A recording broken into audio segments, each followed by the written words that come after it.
Good evening, everyone. Welcome to tonight's regular Planning and Zoning meeting.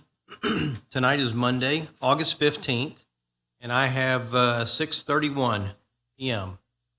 So let's call this meeting to order. And as a roll call, we have two commissioners out tonight. The first being Chairman Brandon Dansby, Commissioner Dansby, and also Commissioner Earls is out tonight. The rest are here. Item number 3 on our agenda is the introduction of the agenda and the format of the hearing. And for that, Mr. Martin Griggs, please. Thank you, Vice Chair. So for tonight, we'll have a call to order for each item, followed by a staff report and presentation. Afterwards, the applicant will make their presentation. Then we will have public comments in either support or opposition to the project. At that time, please state your name and address for the record at the podium. Please be brief and to the point within a 3-minute time frame. I will be running a 3-minute clock, and then commission and staff will have their discussion afterwards. The commission tonight will take a vote to recommend approval as presented, approval with conditions, denial of the request, or to table the item. And then items that are heard tonight will be on City Council's consideration, on their agenda for consideration at the September 12th, 2022 meeting. So on the agenda, we've got the consent agenda, which has approval of minutes and then approval of a preliminary plat for some property that is south of Bailey, west of Maine.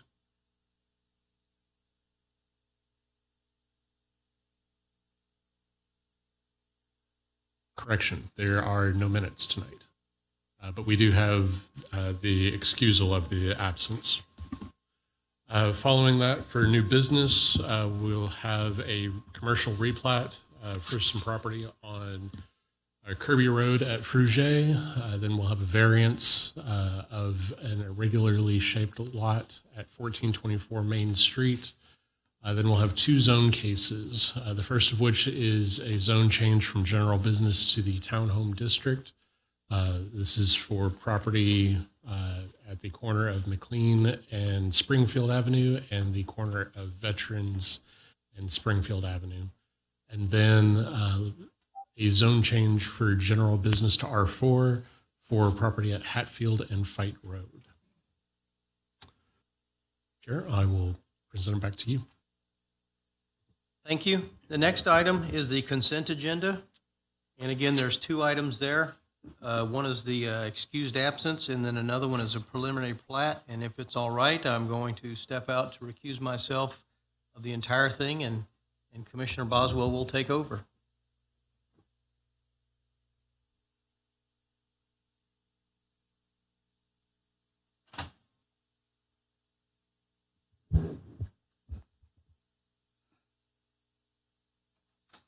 For item A, consideration and possible action, the excused absence of Commissioner Derrell Isenberg from the August 1st, 2022 meeting. Do I have a motion to excuse that absence?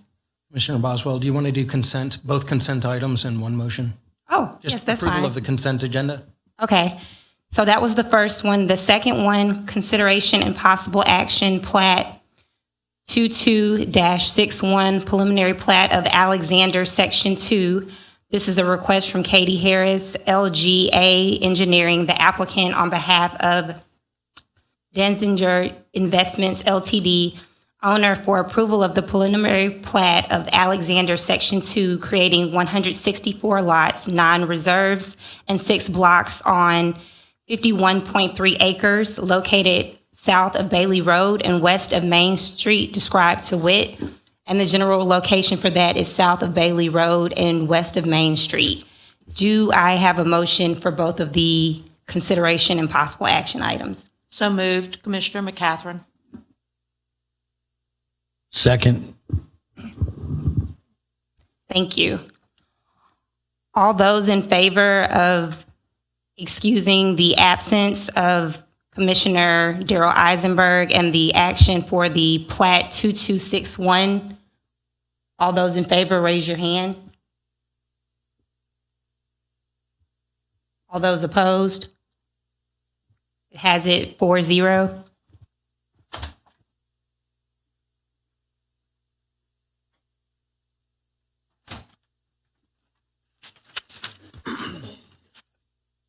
With that in the record, that moves us to item Roman numeral 5.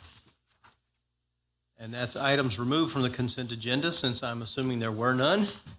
We'll move to item number 6, Roman numeral, and that is new business.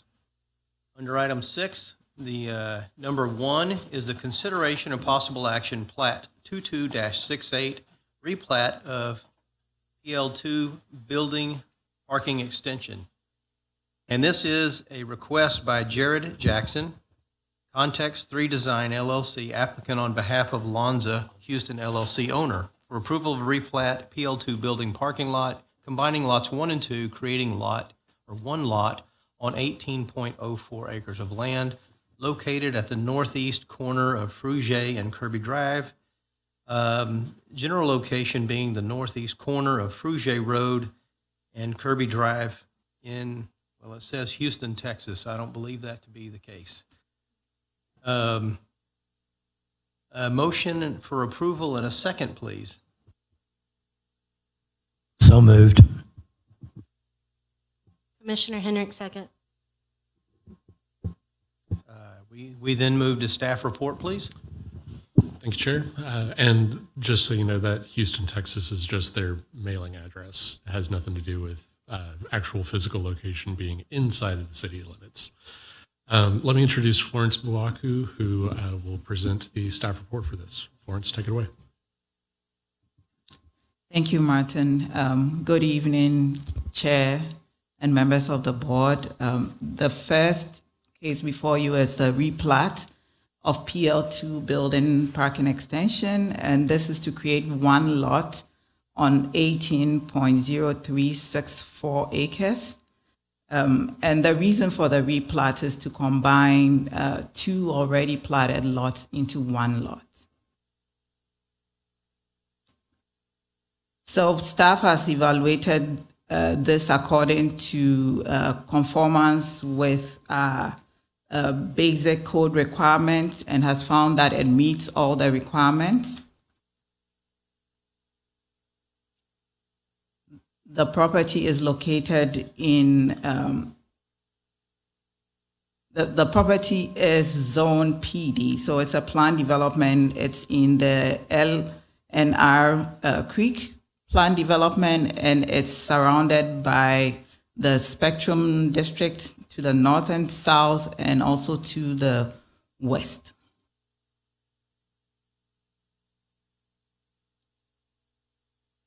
The property has an underlying land use of Lower Kirby Urban Center, which supports the proposed use of this property.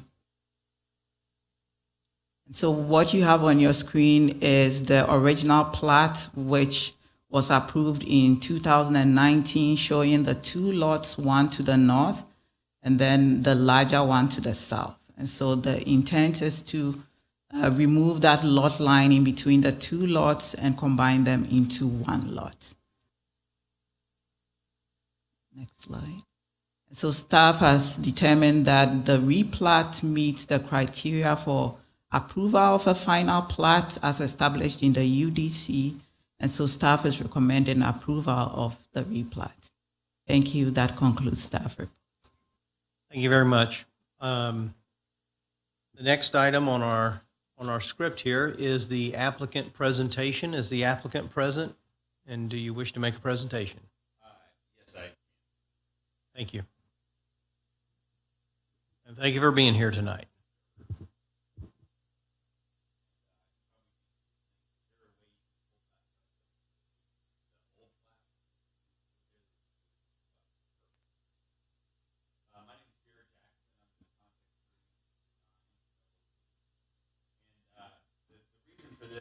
Lonza is a large user to the north. They have a property that they are leasing to the north, and they own this property to the south. In 2019, they needed some additional parking for their facility. To wit, they purchased this southern piece of property. that was broken into about 5 or 6 different lots. And what ended up happening was they broke it apart into one so that they could have access onto Frugier Road, but they could expand into a smaller parking lot. There was about 125 spaces. Their future growth plans really require that they start to plan ahead and get some parking in place before they do anything else. So that's a part of this. And what the proposed parking lot, which we've been approved for when permitting, actually crosses these lot lines, which required that these lot lines be removed. And it meant that all of the drainage fees and everything associated with the property were to be included in the new plan. So essentially, this was done in 2019 in 2 pieces, and it's now just being removed into one part. So if there's any questions. Mr. Jackson, could I get you to do one thing for me, please? Would you please give us your name and address so that we track your comments? Sure. Jared Jackson, Jared, and the address is 9039 80 Freeway, Suite 333, Houston, Texas, 77024. Thank you, sir. Appreciate it.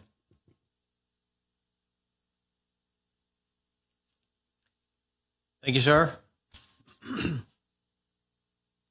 The next item on our script is the persons wishing to speak for or against. Are there any persons here wishing to speak for or against this item? Seeing no movement or hearing nothing, we'll move then on to item 6, which is staff and commission applicant discussion. Commissioners, any discussion? I have nothing either. All right. With that, we have a motion to approve and a second. All those in favor, please signify by raising your right hand. Measure passes 5-0, and we'll move on now to the next item. Item 2 under Roman numeral 6 is consideration and possible action, VARP 22-07. This is a variance to allow the creation of 2 flag lots and irregular shaped lots. This is a request by Amber Whiting of Windrose Land Services, the applicant on behalf of Pearland Builders 2, LLC, the owner, for approval of a variance as permitted in section 2.6.1.1B1 of the Unified Development Code, ordinance number 2000T.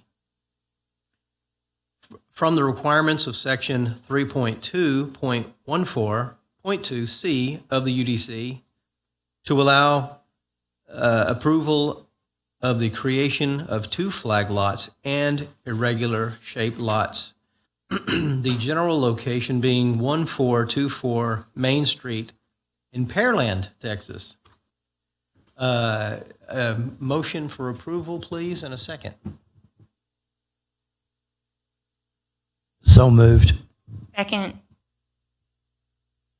Staff report, please. Thank you, Chair. Once again, let me introduce Florence. Take it away. Thank you, Martin. This request is for a variance to be able to create 2 flag lots on a property along Main Street and also having some frontage on Macard Road.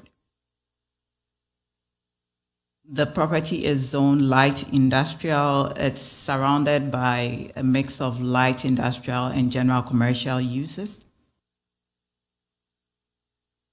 And then it has an underlying land use of industrial, which supports the proposed industrial use.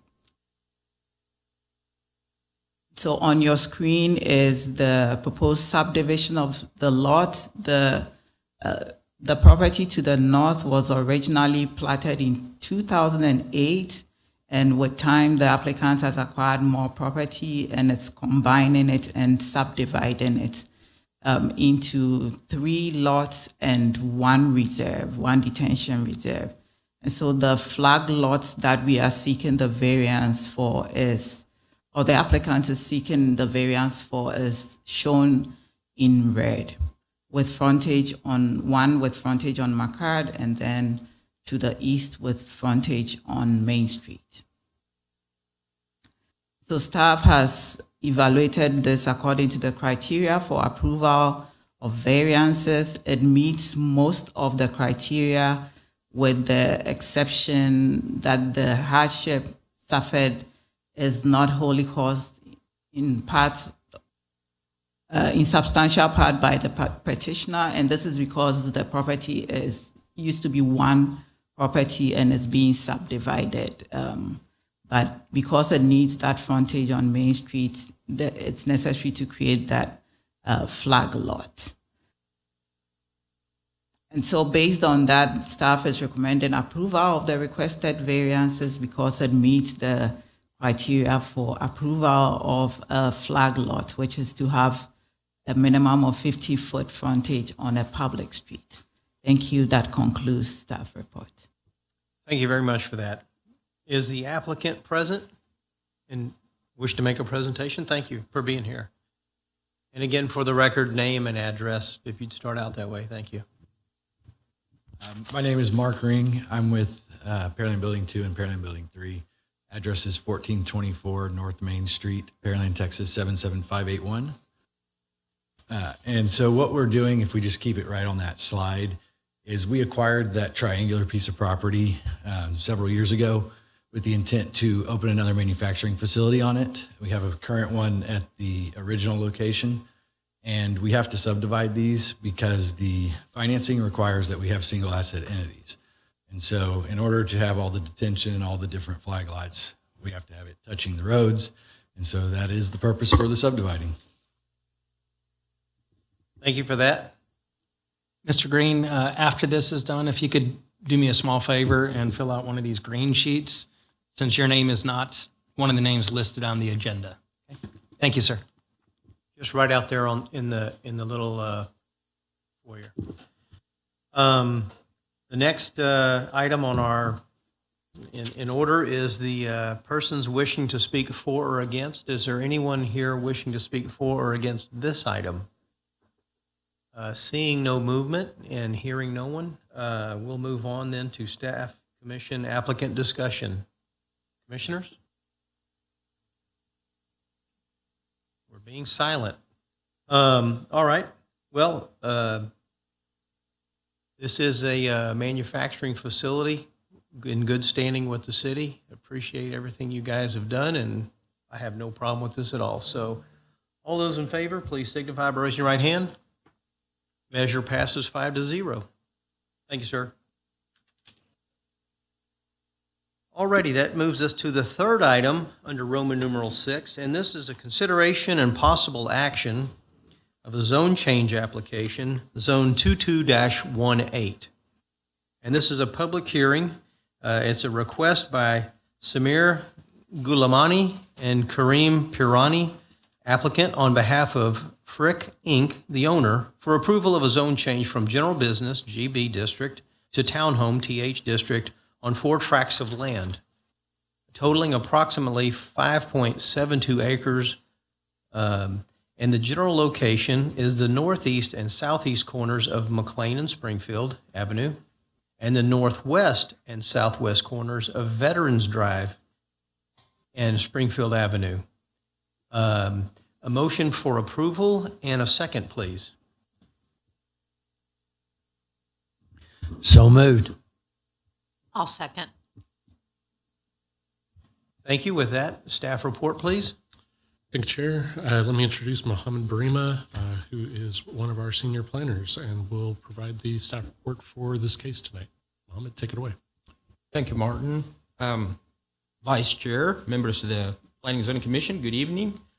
So Zone Change 22-18 is a request for a zone change, request for approval of a zone change from the General Business GB District to Townhome TH District for 4 tracts of land totaling approximately 5.7 acres.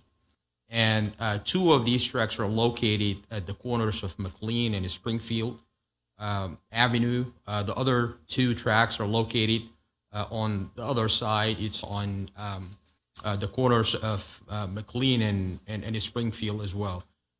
Staff have received 37 written public comments on the subject request and 3 phone calls I think the majority of these letters were sent out to the commission early in the day. The applicant intent is to rezone the property to accommodate development of townhomes for sale product on those 4 tracks. Moving here to this zoning map, and as you can see, those 4 tracks, 2 are fronting on McLean Drive. The other 2 are on Veterans Drive. These 4 tracks were originally created as part of this Westwood subdivision back in the mid 80s, and the one along Veterans were created first as part of Section 1. The one on McLean were created. Actually, it's the opposite. The one on McLean was created first, and then the one on Veterans. But both in the mid 80s. And as you can see, the surrounding subdivision was rezoned for R2. These tracks were originally reserved for general business from that time. Moving on to this future land use plan, it shows the property designated for medium density, which is intended for to accommodate single-family detached dwelling units, including patio homes and townhomes. So the request is consistent with that. Moving here, just a little bit of history on those tracks, as I just mentioned before. They were annexed into the city in 1972, were created as part of the subdivision in the mid-80s, this Westwood addition, and these tracks have remained and developed throughout this time. This is an aerial map. Again, shows those 4 tracks and existing subdivisions surrounding it. Canterbury is on the east side of Veterans, and then you have Westwood in between those 4 tracks.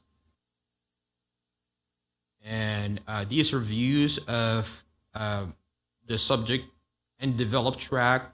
These are from Veterans, and you can see this is kind of looking towards the northwest corner. So you're looking basically northwest, right? Yes.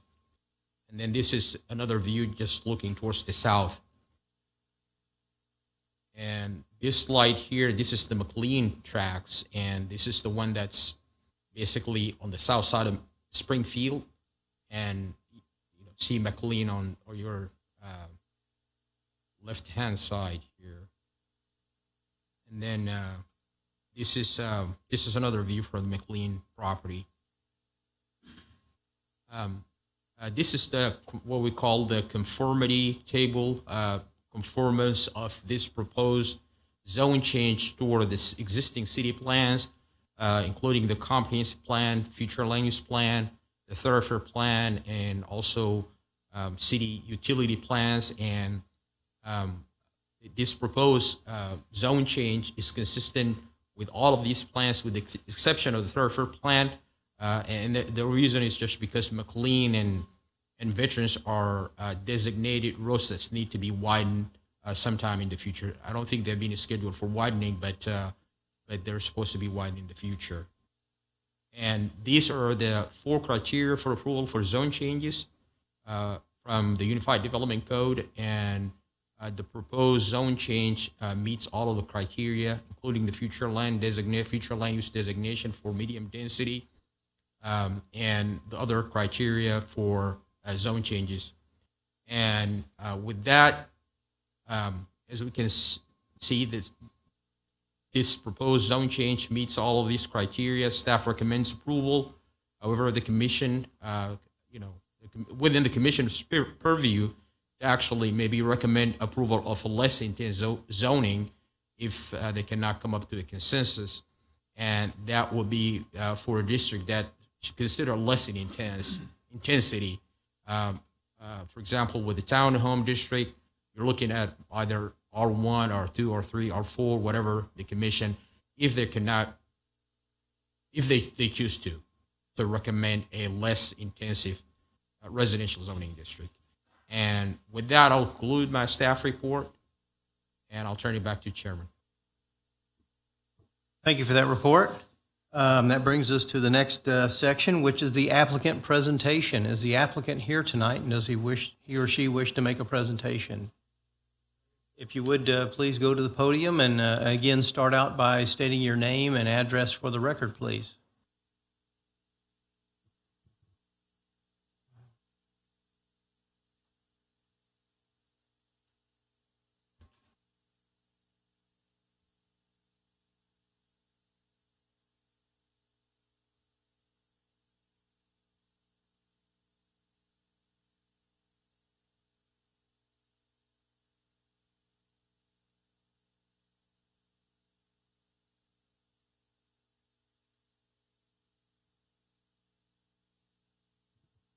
Do you need a hand? I just plugged it in. I guess should. It's not popping up.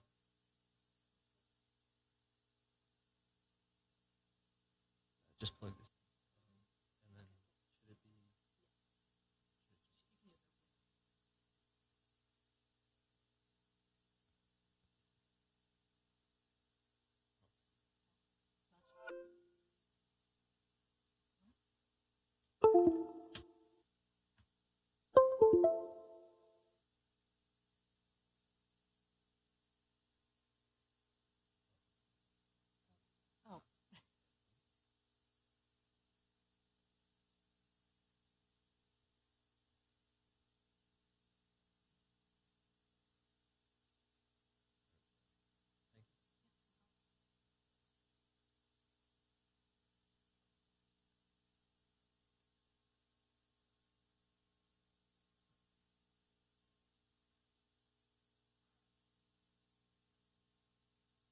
All right. Good evening, City Council. City Planning and Zoning Board citizens. So I just have a few slides just showing what we are envisioning for these 4 tracks here. Before you do that, name and address for the record, please, sir. Name Sameer Gulamani. Address 1318 Miners Bend Lane, Richmond, Texas. So as you can see, the 4 tracks are located in a primarily residential area. For this to be zoned general business doesn't make sense to me. We went that route at first, looked into shopping centers, things of that sort, but it just seems more suitable for a residential zone change. So we came up with the townhome idea, and here is a preliminary site plan of what we're envisioning. So we have, this is looking at 1 tract, 1 reserve, and we have 6 attached units, which the townhome zoning allows, and along with a lot of green space, landscaping, which we want to incorporate not just the minimal, but even more if we possibly can, and doing everything following the regulations of the City of Pearland in regards to drainage, in regards to landscaping, and the zone change, the townhome district. So this is the preliminary site plan. Here it is in a more of like a diagrammatic image of it, where the units, in this case, there's a 6-plex and a 4-plex, where the frontage of the homes will be along the main street. However, the residents will have access through their garage and the parking in the back. And here's an image of what we're looking at, how the final project will turn out. Something similar to this effect, because we want it to aesthetically look nice to the community and people who pass by the townhomes. And something that people are proud of, and like they enjoy, or they can. It's not an eyesore. Something that's very nice to look at. That's all I have. Thank you. Thank you for those comments. Is there anyone else in the applicant presentation, or are you through with the applicant presentation? I guess I should have asked it like that. Okay. Yes. Thank you, sir. That brings us then to the portion in which is persons wishing to speak for or against. And I have numerous green cards. If you have completed a green card, I'll call out the names in the order it was handed to me. If you wish to speak after we've gone through these and you didn't fill out a green card, either grab a green card, I'm saying card, a green piece of paper and complete it, and you can hand it in after you speak. I'll ask for further comments later, so no one will get left out. And I know legal usually says these kind of things, but or Martin, if you agree with the person that just spoke and you wish to just say, I agree with my fellow compadres, you can say that as well, or you can give a speech up to 3 minutes, please. And again, please start out by stating your name and address so we can tie it to the record. And thank you all again for being here. The first one I have, and I hope I read this correctly, is it Mr. Thomas Hines, plural, is that correct? Thank you, sir. If you'll step to the podium, and once again, I just have to say it, name and address for the record. Thank you for being here.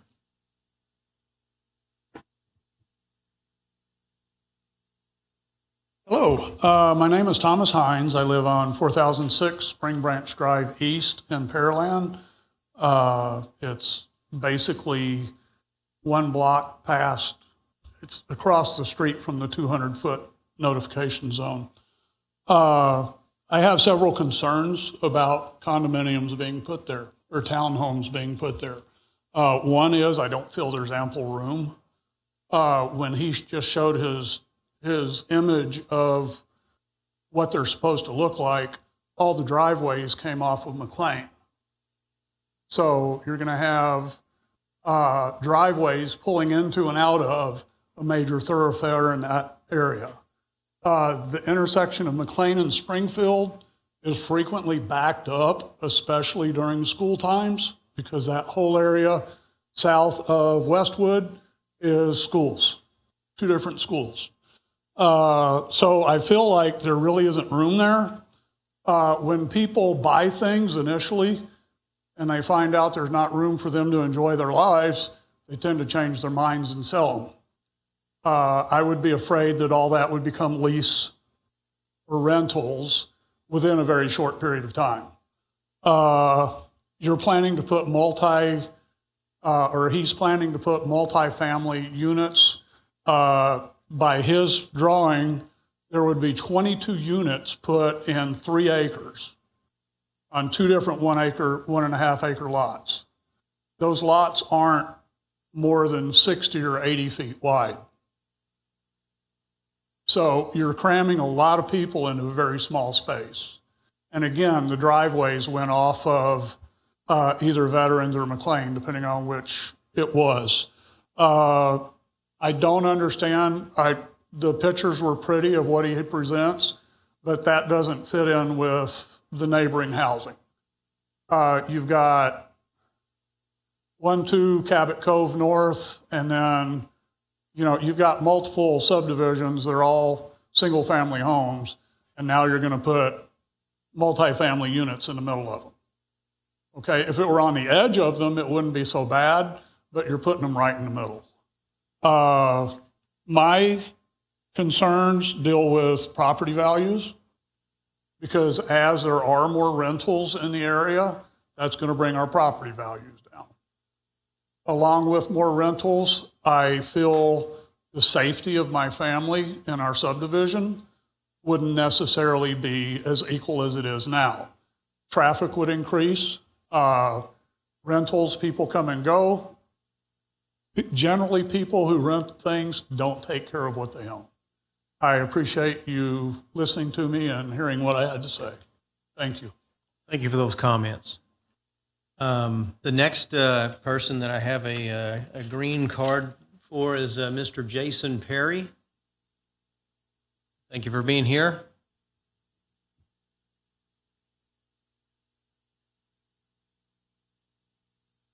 Yes, hello, my name is Dr. Jason Perry. I live at 3903 Cedarwood Drive, Pearland, Texas. I actually live in this neighborhood. How this timeline of events has progressed is some people were notified. They were fortunate enough to put it on Homeowners Association and on Talk of Pearland. The initial paper we got from the city was just a picture and a one-page description that was so ambiguous, it just said something, something townhomes, that was it. My Homeowners Association Facebook, everyone was complaining, especially about drainage. It was put on Talk of Pearland. You can go on Talk of Pearland. There were dozens of comments of people talking about drainage. I cannot tell you the number of times I've driven by Cabo Cove, which borders this property, and they have had to put submersible pumps in the street to pump the water into the ditches because Cabo Cove floods so badly. Ashwood, which is a street that borders this lot, floods so badly, people have lost the entire first floors of their home. I have yet to understand and hear from anyone the drainage issues, how we're going to mitigate that. Then you released very shortly before this meeting, like a 10-page document about this that had one sentence about drainage that said you would meet the 500-year standard. I found this appalling. I emailed council. The mayor was kind enough to email me back, and he said, yes, Jason, it is 500-year standard, but we have all of these supplemental ordinances in addition to the 500-year standard that would, prevent draining. But the emphasis seemed to be prevent flooding of the townhomes, not the neighborhood. So I've since emailed the city back and said, how can we be sure the water running off of these townhomes isn't going to go into Ashwood, isn't going to go into Cabo Cove? They've flooded all the time. Harvey, people lost entire first floors of their houses. Cabo Cove's floods. I have yet to see anyone discuss how they are going to deal with the water runoff. The fact is you have pervious land that is grass that absorbs water. If you cover it in concrete, it no longer absorbs water and it has to go somewhere. It's going to go in Asheville and flood that street. It's going to go in Cabo Cove and flood that neighborhood. Until I can see some sort of civil engineer's report explaining how we're going to deal with the water, I think this should be tabled. I know that's technically a permitting issue, not a zoning change issue, but because this is such a sensitive matter that this area already floods, I think you owe it to the thousands of people in this area to explain to us how you're not going to flood our neighborhoods and our houses. Thank you so much for your time. Thank you for those comments.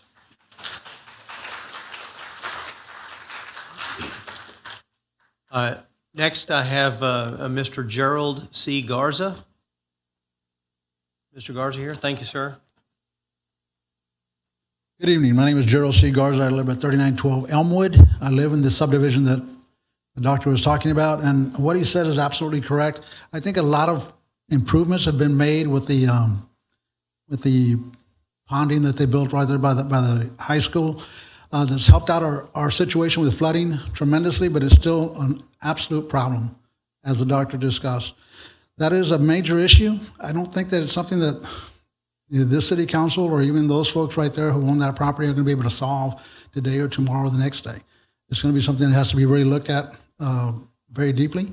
But my biggest concern really is about traffic. And it's about, we have a large amount of folks that go to school. There are two schools that surround this property, a high school and a small elementary, and the congestion is just tremendous. Veterans Road that they talk about, as well as McLean that they didn't talk about, but it's the other road that goes to the south of that property. They're both extremely well traveled and traveled by heavy buses, large amounts of school buses. You're going to try to stop each one of those school buses and try to pull into your property right as you're off of McLean or off of Veterans. Both of those roads are in really serious shape of poor condition. They need a lot of work, a lot of help. I understand that he was talking about maybe at some point in the future it's going to be expanded, I believe he said, but we can't depend on the future being an expansion.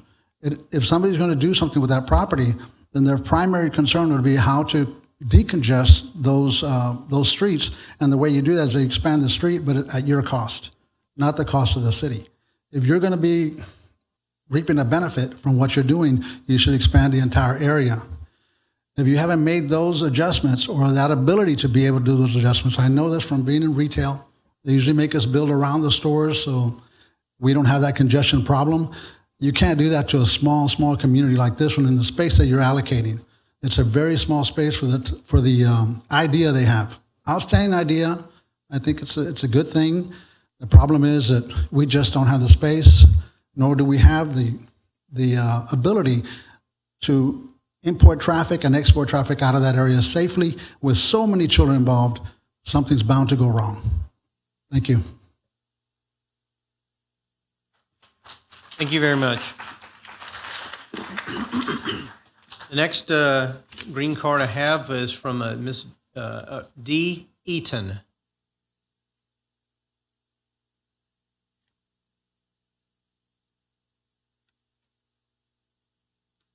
Hello, my name is Dee Eaton. I live at 1912 Lazy Creek Lane in Pearland. I'm here in favor of changing this to residential. I know that staff put in a recommendation to maybe change it from how dense they're proposing at townhomes, but definitely residential would be a better choice than general business this close to other residential lots. I know that traffic is a concern in that area. If it was general business, you would be serving all of the neighborhoods around instead of just the residents who live there. I know that this meeting isn't about drainage, and I know that the flooding is a major concern for these homeowners. Being involved in those neighborhoods for many years, I know that that's true, and I know that it definitely needs to be addressed, but this meeting is not for that. But I just wanted y'all to know that they have reached out to work with the neighborhoods in the area, and the design of the townhomes has changed over time.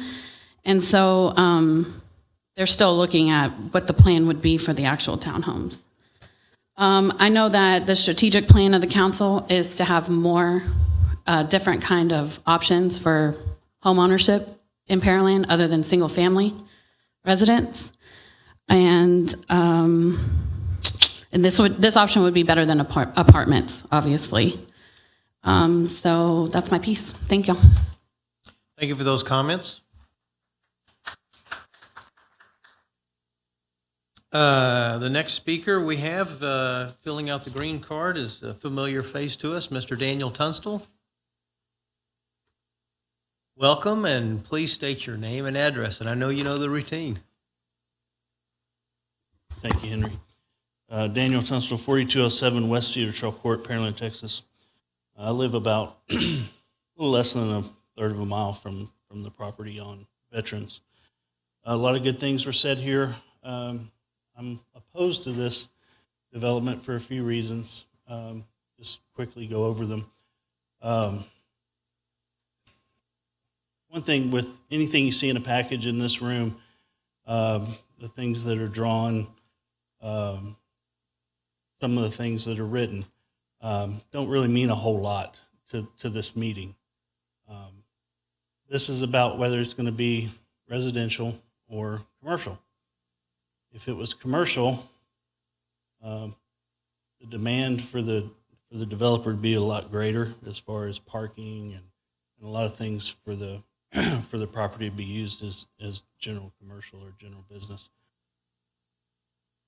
As residential, the only thing that'll work here is a condominium style thing. So I've got a few things. Just looking through the package, they say that detention will be on site. I don't know if that on site means on site on the property or on site in the general area under the original development or not. That's a question I have. We certainly don't need any additional drainage problems in that area. Veterans being widened is the other issue I have with it. The thoroughfare plan doesn't come into play for this meeting, but it does in the next step if it's approved. The quality of the development for what you see, you're going to have access garages facing probably the development. That'll be the offset required. And then the other one will be frontage right on Veterans with small front yards. Not really what I would want to see moved in. It wasn't the plan when I moved into the area. There was no multifamily, no condos for sure, and I really don't think that's a good site. The best use for this property for the city to buy it and create detention in front of both these neighborhoods and solve a problem. That would be the best use for the property. If it goes residential, I think they still have a lot of hurdles to climb to make it happen. Mainly a thoroughfare plan. I don't know if that's 110 feet in for veterans or not. I think I've seen that before. Maybe, I don't know. But anyway, I'm opposed. Thank you for your time.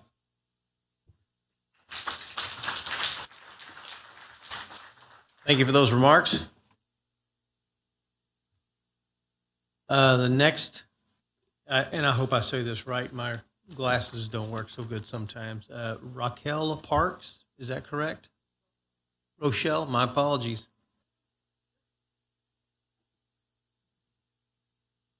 I had a 50-50 shot and I blew it, didn't I?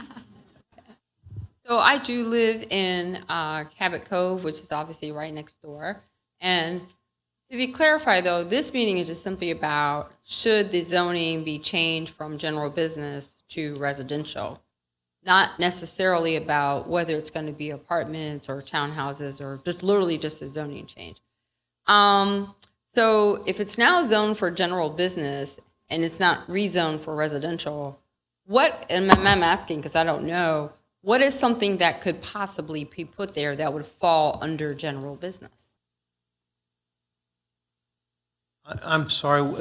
What is something that could possibly be put there that would fall? If you'll allow me just to answer this way, Yeah. we're not allowed to dialogue with you Oh, you're during not. this stage, and my apologies for that. It's one of those things where we hear you, we take notes. During our time of discussion, we'll try to answer as many as possible, and staff will as well. So Okay, I see. So I don't know, again, what could be put given near the proximity of the school, but I guess I would be in favor of, I'm not saying necessarily townhouses or apartments or whatever it is, but just changing the zoning, that's all, to residential, because if it's general business, is it possible that you could have a gas station there? I see people nodding their head even though they're not dialoguing with us. So, so I think people should really think about that this is about the zoning change. And so not whether it's townhouses or apartments or whatever it is. And do you want a gas station there? Because if you own a property, they're going to find something to do with it. They're going to make some money from it, whether it's residential, whether it's going to be something. So I would really encourage you to think about, do you want residential of whatever kind? I'm not saying what that should be. Or do you want a gas station or a smoke shop? Or I'm serious, or something like that. So I'm done. thank you for that. If I could, I'm going to read your address off of here, if that's okay. It's on here as well. Thank you. The next person filled out a form is Mr. Pat Wiley. And I said Mr., and I knew that was a mistake. Well,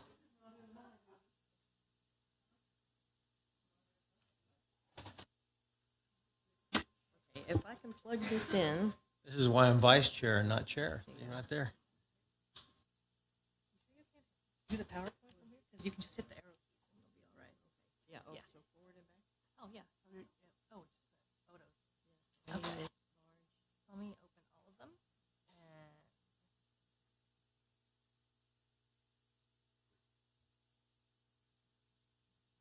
And go. I need to go the other way.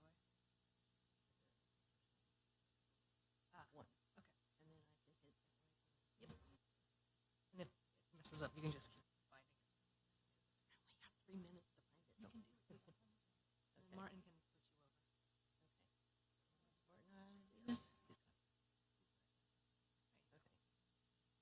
Hi, my name is Pat Wiley. I'm at 3914 Elmwood Drive, Pearland, Texas, 77584. My questions apply to any townhomes because this zoning change is for townhome specifically. So my background is landscape architecture, so I have some questions and concerns. Surely we can find if we have to change the zoning to something other than townhomes. And some of these questions I have are specifically to townhomes. What's the plan for the runoff to prevent flooding? If you look at the City of Pearland flood zone map, our entire subdivision is almost covered in blue, which is flooding. The current elevation for our property, which is, I think that's looking at veterans, and the property that they're talking about is on the left side of that picture. There is such a change in elevation from what is existing and would have to be built up to be close to where the street elevation is. So that's quite a jump there. Let me see. Figure this out. Any townhomes are going to have to enter and exit off of Veterans and McLean via a driveway, and those would be very close to where the four-way stop is. Like was mentioned before, serious traffic problems. A minimum of 2 cars per townhome adds a lot of traffic to four-way stops. There are 11 subdivisions and 2 schools between Bailey and Magnolia that exit onto these narrow lanes at Veterans and McLean, and the four-way stops do back up. So for them to be able to exit onto these streets from the townhomes, that's going to cause a lot of problems.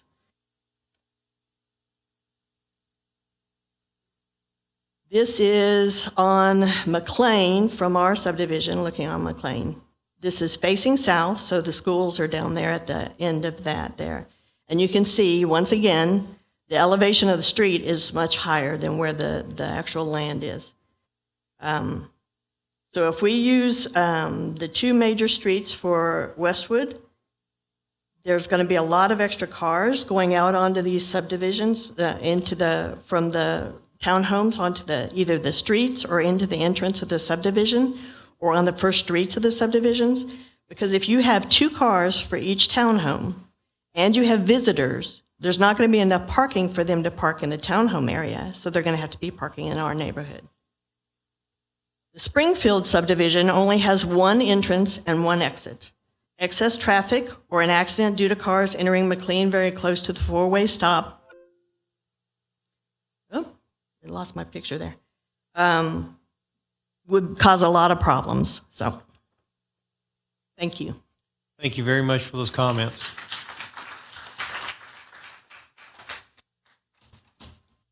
All right, let's hope I can get this one right. Jack Manley, is that correct?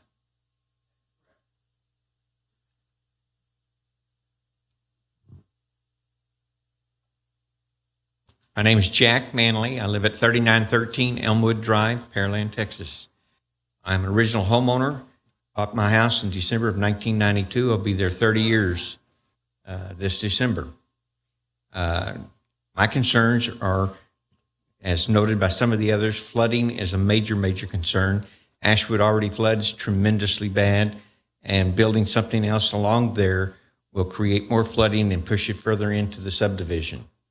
Ivywood doesn't flood quite as bad, but once you put something there, it'll be just as bad as what Ashwood was. When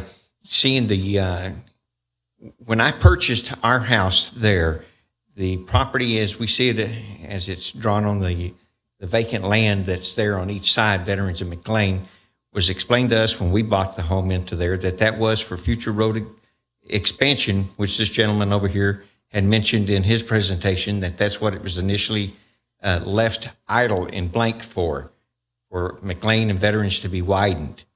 And so evidently that thought process has changed, because subdivisions that have gone in north of us have taken up some of that to where they're limited in what they can expand going further. But that was what it initially was, and many of the homeowners there, that original homeowners, were told that when we purchased our property there in the very beginning. My concern is also the access to the subdivision. From the drawings that I've seen, on the plots that I've seen there, We have just gone through about a 3-month process where we have had new enlarged water lines installed in our subdivision, new fire hydrants placed in there, and where they are wanting to place the entrance drives to go to those townhomes on the north side of Springfield there at both spots is exactly where they just installed the brand new fire hydrants. Doesn't make a lot of sense, does it? Sure doesn't. How you can drive a car there when the fire hydrant's sitting right there at the entranceway? And I have the same concern with congested traffic there, and totally against the expansion of that type of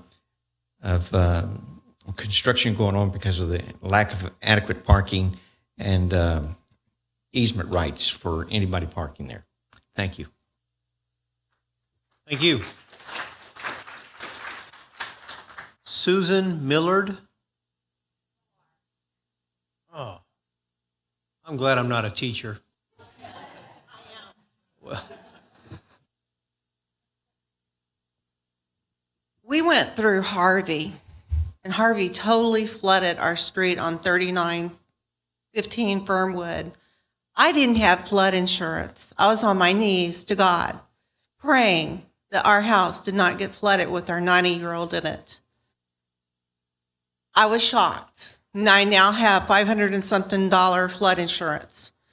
What they're not showing you here is the ditch is right on the road, but the road is higher than our neighborhood.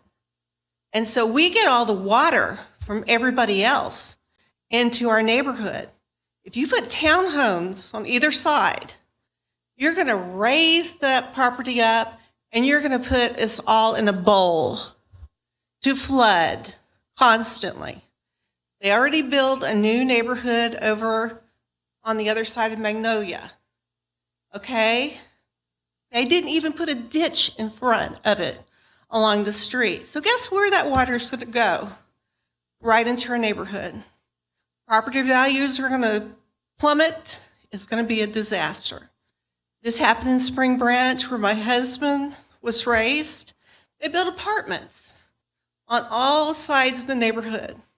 The roaches were infectious. They're all over the place. We looked at a house, coming down the stairs were dead roaches. That's what you're going to do to us. The other property around us wasn't even here. Cabot Cove was built after us. It used to be part of our drainage ditch. It's not anymore. You look at Dogwood, there's an opening from Cabot Cove onto Dogwood, onto the other side, onto the ditch that our neighborhood built. We built our ditch. We were responsible. But we are not responsible for flooding so everybody else can make a profit, okay? I am very opposed to this. If you do this, there's going to be a lot more people. And believe you me, there's already a lot of rental property in our neighborhood, and it's going down the drain. It's just going to go, and we're going to be gone, and I'm going to leave, and hopefully I can sell our house for what we paid for it, you know, because that's what you're doing to us. You're killing us if you do this. I say make it all a ditch, because we're already the ditch. Just make it, dig it deeper, have the city buy it, and just make it a ditch, because we need help. And we're counting on you, who we voted for, to do that. Thank you. Miss Millar. Miss Millar, we didn't get your name and address at the beginning. Thank you. And for everybody else who's still speaking, please, when you step up to the podium, give us your name and your address. We have to record your voice saying those things as part of the public hearing in the event that somebody later wants to challenge the results of any of the zone change requests. Thank you. the next is Greg Hawkins. Thank you for being here.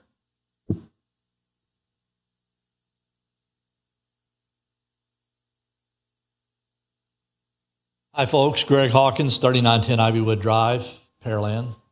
I'm right up next to one of the properties that we're talking about right now.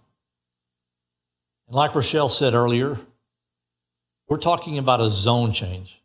We're not talking about the probability of something happening if there is a zone change or there isn't a zone change. We're not talking about the ability what they're going to build apartments, whether they're going to build townhomes, whether they're going to build single-family dwellings. We're not talking about any of that. We're talking about a zone change.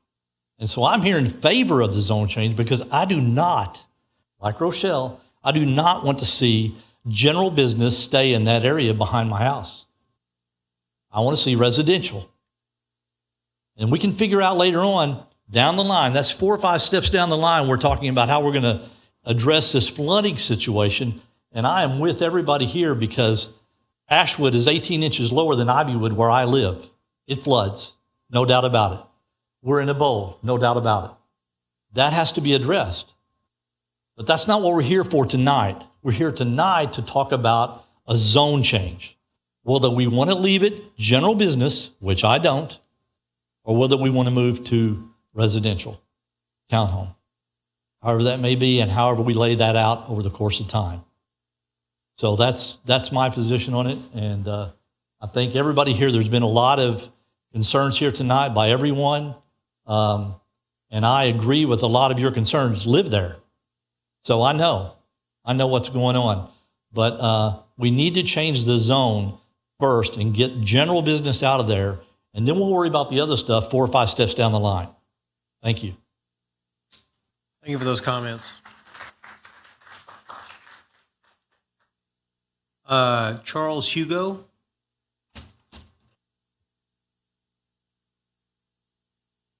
And again, name and address for the record, please. Thank you. Good evening. My name is Charles Hugo. I live at 3915 Ashwood Drive. So that puts me right at the corner nearest to the Veterans and Springfield intersection there. Yes, I'd like to vouch for the flooding, but I also agree with our last speaker who mentioned that businesses should not be right there with the amount of schools that are the school traffic that happens there, with the amount of kids that play in the neighborhood. It should not be a business. Residential, I would be for that, but I would like to, if we could specify that to be a residential single-family dwelling, because the subsequent changes to property value, to what happens in the neighborhood when people become renters rather than homeowners, it tends to make it so that our property values continue to go down. Having said those, I'm a little bit worried about how crime would go along with that. I understand that crime has also increased in our neighborhoods, but I am for the change to residential single-family dwelling, and those are my concerns and statements. Thank you. Thank you for those comments. And same last name and same address, Miss Emily Hugo. Thank you for being here.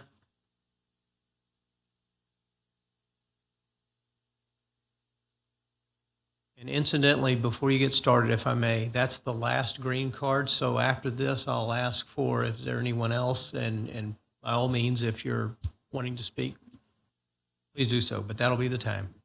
Thank you, ma'am. Right. So I'm Emily Hugo, 3915 Ashwood Drive, there in Pearland, 77584. And we do have the house right there on the corner, Veterans Slants, or we're at the very lowest part of the neighborhood, and you have Veterans much higher.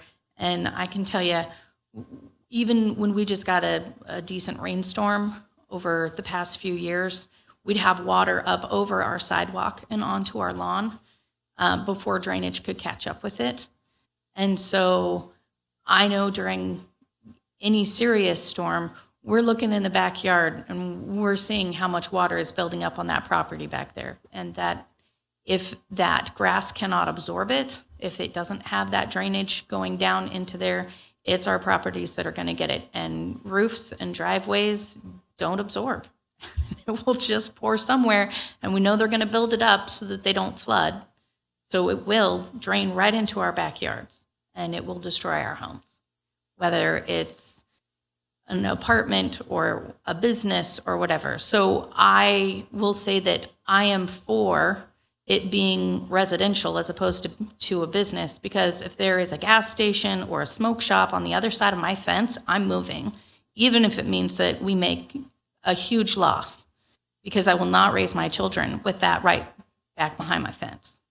That endangers my family as far as I'm concerned. So residential, if we have to go residential, but I do agree with everybody else who spoke that said it should just become drainage, because it is a huge drainage spot for everything. So yes, let's dig deeper and make that drainage. I understand that the owner doesn't want to take the financial hit of not being able to make a buck while everything's booming right now. And he's held on to it for a long time. But we do have to, it would be awful if there were businesses right there in the middle of everything. And all of the residents, anybody I've spoken to in any of those neighborhoods is very resentful at the idea of businesses going in there. So I didn't even realize that was even slated for general business. Please, let's change that. And then anything has to address the drainage issues. Single family would at least allow yards big enough that could help with the drainage issues. That's it. Thank you for those comments.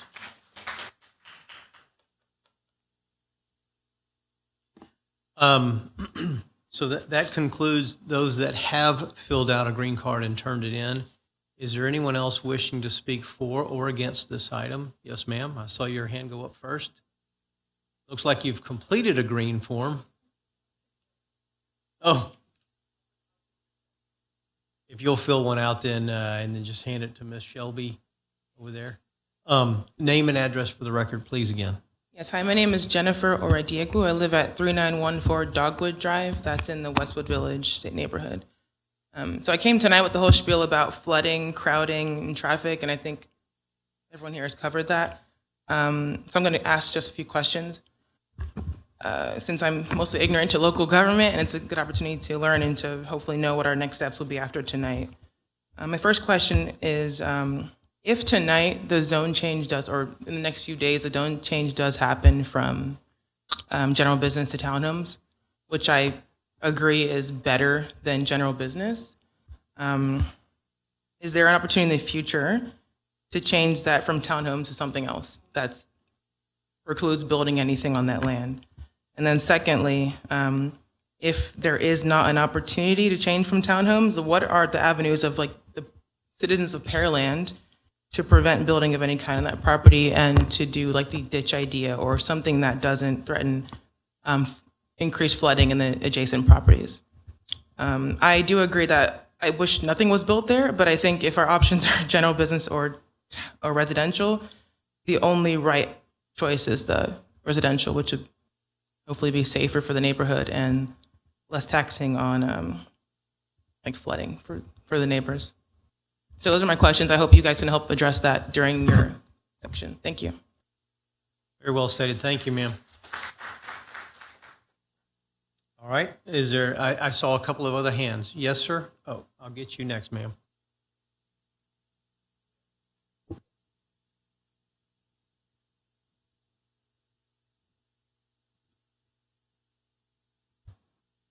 And I know you know the routine. You've heard it 47 times. Name and address for the record. Hello, my name is Tom Seiler. I live at 3902 Fernwood Drive in Westwood Village.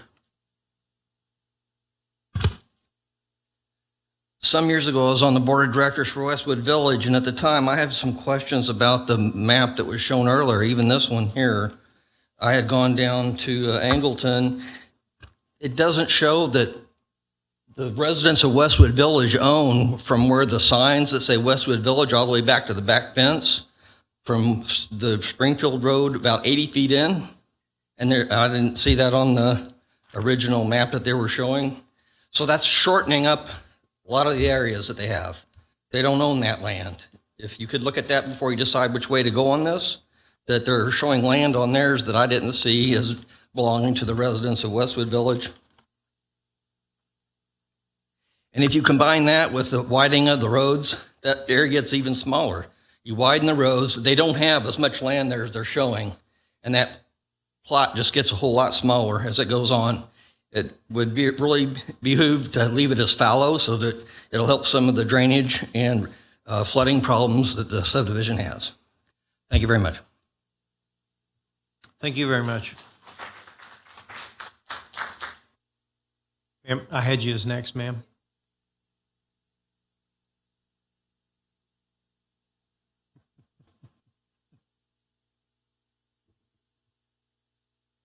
Good evening, everybody. My name is Nonye Oradegu. I'm gonna spell it. It's Nonye, and last name is Oradiegwu. I just wanted to add my comments. I think I agree with what everybody said here with regards to flooding, crime, aesthetics, traffic jam. It's going to be a lot. I think that land is too small for any kind of residential construction. I think it's also too small for business. But my preference, if they're going to build a small, good-looking office buildings there, it might actually be better than building multiple family residential building there, because there'll be a lot of people, plus their guests. I think that somebody had mentioned what I thought would be a great idea for those pieces of land. We're talking about 4 pieces of land that completely surround us. There are 2 on this side and 2 on this side. I think that if the county can purchase that property and probably turn some of them into community gardening, that's a big thing now. And a lot of people are gardening now. A lot of communities have community gardening. I think that will be just fantastic for that area. Or it could be turned into parks. When we moved in about 26 years ago, what we had heard was that those areas, at least one of those areas was going to be used for a park, for children's park. That never happened. I don't know whether what we had was correct or not, but we kept on waiting and the kids grew on us, but there are a whole lot of new kids now, so they will benefit from that. I also think that a good idea for that would be what one of the ladies mentioned earlier, to use that area, and that will not just benefit us for that subdivision, it will benefit a lot of people around us. If they can use that as a flood catchment, that will create a wider benefit for Pearland, not just for us. So those are just my comments for now. I really, really would just ask that nothing be built there for 2 good reasons. It's very small area for anything meaningful to be built that would have any kind of aesthetics, and any building there would change the flood lookout for that entire area. Thank you so much. Thank you for those comments. I didn't even have to ask.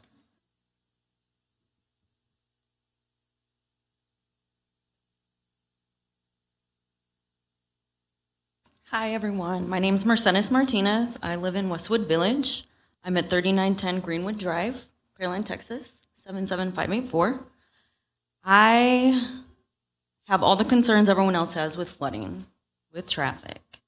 My daughter is going to junior high south next year. She will be walking. It is a concern of mine. And however, I see all the kids walking home from school. I'm afraid if we turn this into a development for stores or gas stations or liquor stores, that it's going to become a hangout for these teenagers, for young adults. So that's a concern that I have. I feel like that is a very realistic thing that could happen. But I'm also, I just think we need to be optimistic here. Like we said, this is for zoning, to vote to change it to residential. I would like to see residential over a gas station. I think it could, if we are optimistic about it, it could improve the value of our homes in Westwood Village. If we take a minute and think about it, we could have brand new sidewalks. We could have brand new, beautiful landscaping. The developer, from what I am aware, is willing to, if we do approve the zoning, he is willing to work with us, Westwood Village, every step of the way. He is aware of the land that we own. He is willing to work with us on that as well. There could be improvements there. And I just think that realistically, Pearland is growing. It's not going to stop growing. I don't think the city's going to buy it. I don't think Westwood Village is going to turn it into anything. I don't think we're going to buy it. I don't think we're going to turn it into a nice playground or a garden. I think we need to be realistic. And I mean, currently, we look at the property and it's just our fences that are a little outdated, right? Could look a little nicer. I think there's even a small pet cemetery back there somewhere. But I just think that in considering the townhomes, as townhomes, there are mechanisms to limit rentals and the length of the rentals with the deed restrictions. So again, we're looking at owners and not apartment rentals. Thank you for your time. Thank you for those comments. I see a hand up.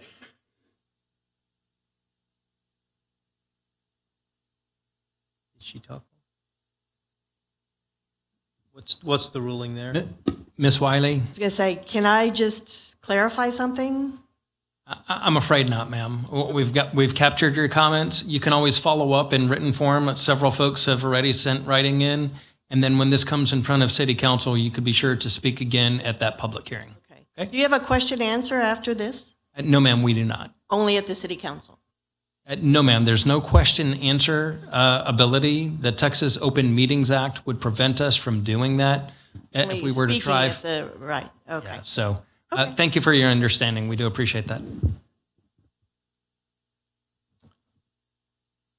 So I don't see a hand. Is there anyone else wishing to speak for or against this matter? Anyone else? All right, for the third and final time, seeing no movement or hearing none, we'll move on in the agenda, and we can't go backwards. And this will be the point where staff commission applicant discussion takes place.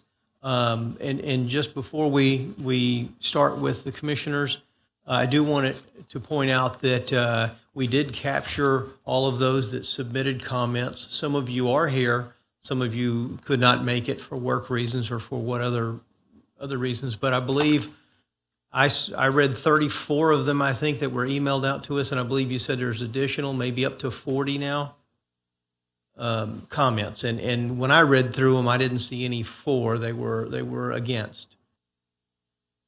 37 total? Yes, there was 37 that I sent out earlier today, and then I received one or two more after that. And that's included in the comments that are printed out there. Fantastic. Thank you. All right, opening it up to the commissioners. Who wants to go first?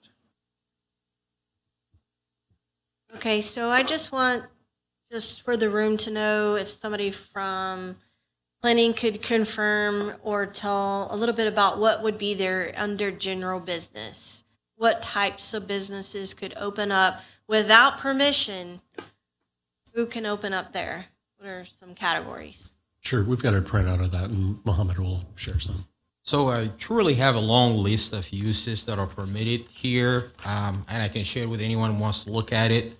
But I'm just going to highlight a few of these because it's a very long list. There are some uses that are allowed in the general business by right today, where they can come in and just, if they need to plat the property, and then just apply for a permit tomorrow to construct something like a general store, like an office building, like a restaurant, a church, cafeteria, cabinet business. It's just a very long list. There are some uses that require conditional use permit. The conditional use permit is an additional form of approval that will have to be done and approved by the city council. that will be for things like gas stations and automotive uses. Like a good example will be auto repair and some kind of car washes. Not all of them, but there are some that are allowed by right.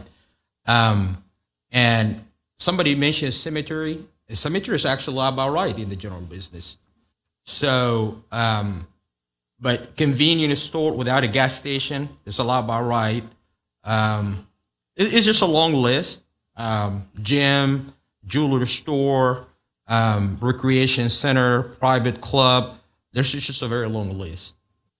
So, and I'll stop here. And that list is available online. Correct. Okay, so with that said, I really appreciate all the residents' comments. I feel your concerns about drainage with working on the drainage committee.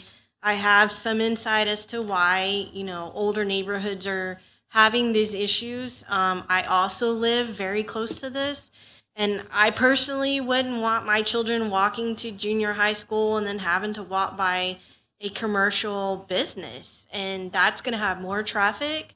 They're going to have more impervious cover. They do have to meet the drainage criteria of today. They do. It's not the same criteria. It's way more strict than what your neighborhoods have.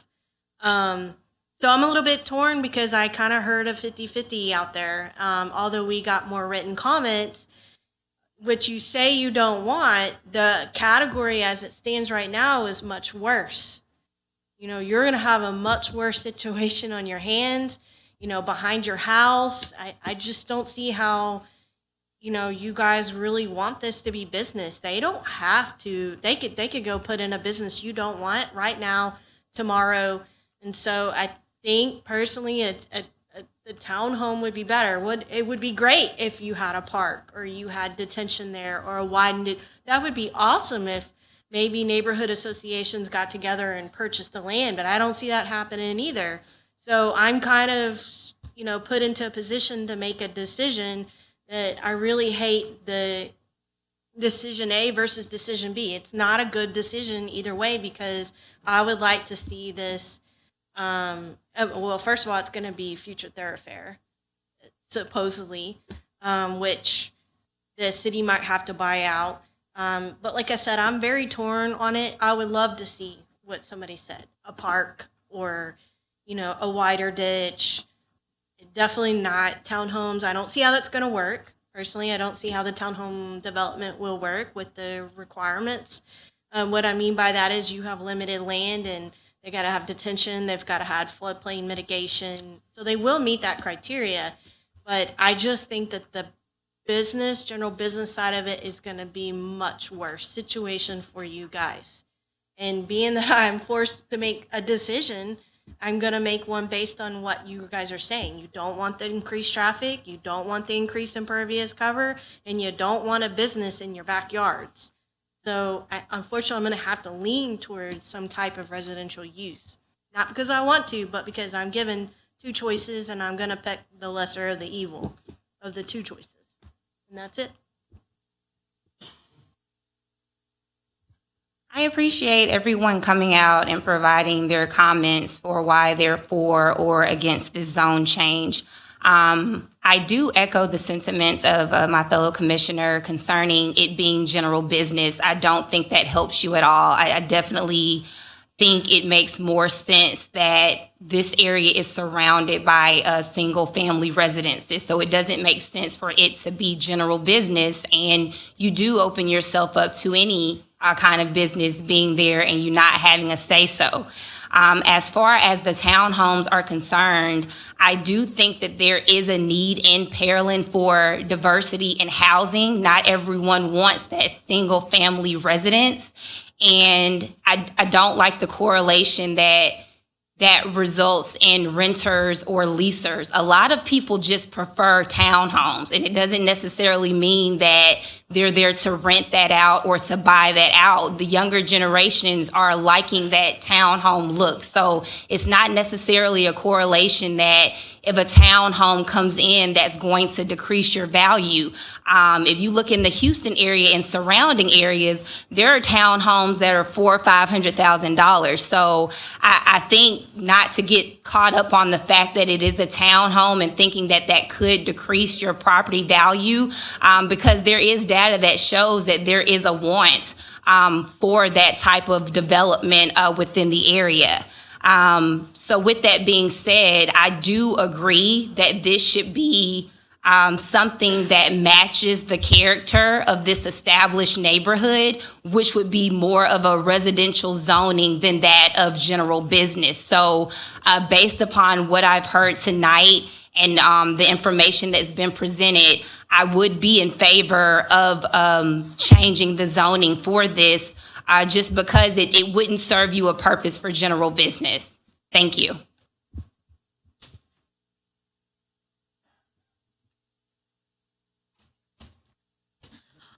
I concur with all the comments I've heard from my fellow commissioners. I know I walked away from more than one house when I was looking in Pearland because it backed up to some type of commercial.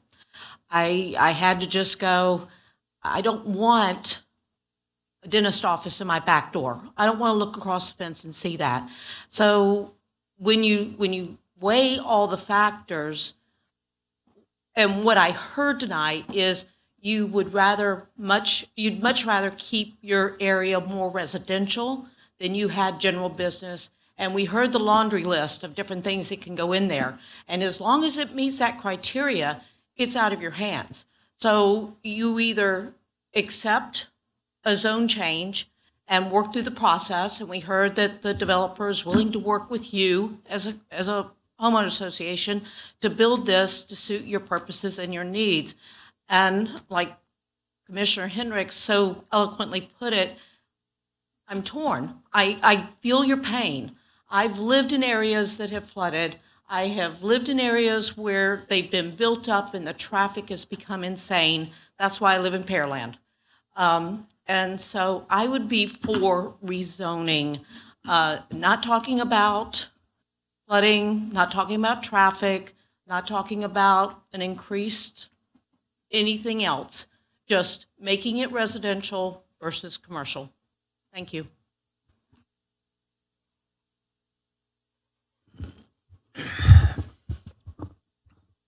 Well, I agree that it doesn't need to be general business, but I'm also in agreement with. I understand y'all's concerns about the flooding. I'm not sure that leaving it general business, if they were to come in there and put things in, which they haven't had anything like that up until now. To me, it looks like it's just kind of dead area. I doubt very seriously if they'd come in there and start building general business stuff in there now backing up to anything. But if they did, then you're looking at the same type of flooding problem that you would be looking at as if they come in there and built anything else. Like one of the commissioners said, it'd be nice if the neighborhoods got together and purchased that property for flood retention. But that's probably not going to happen. If I'm not sold on going to residential townhomes, I can see it being residential, but and I think that the only thing that we have tonight before us is for general townhomes. I'd be for going to residential, but I don't know if I'd want to really consider it to be townhomes in that area, just strictly from the standpoint that there's no other townhomes in that area. But I am leaning toward going away from the general business, because just strictly from the standpoint that if you look at it from what y'all been complaining about, and mainly what y'all been complaining about is the drainage and the flooding, you're stuck with it no matter what. Now, somebody comes in there, there's got to be some mitigation in there. There's got to be some things that y'all could work out to try to get that water away from y'all. Right now, if somebody decided to come in there and build a row of shopping strips in there, there's absolutely nothing y'all could do as long as they weren't putting in a vape shop that required a CUP or a storage unit or a gas station or something like that that requires a CUP. Y'all would have no say in it whatsoever. So I'm kind of torn on it. Thank you.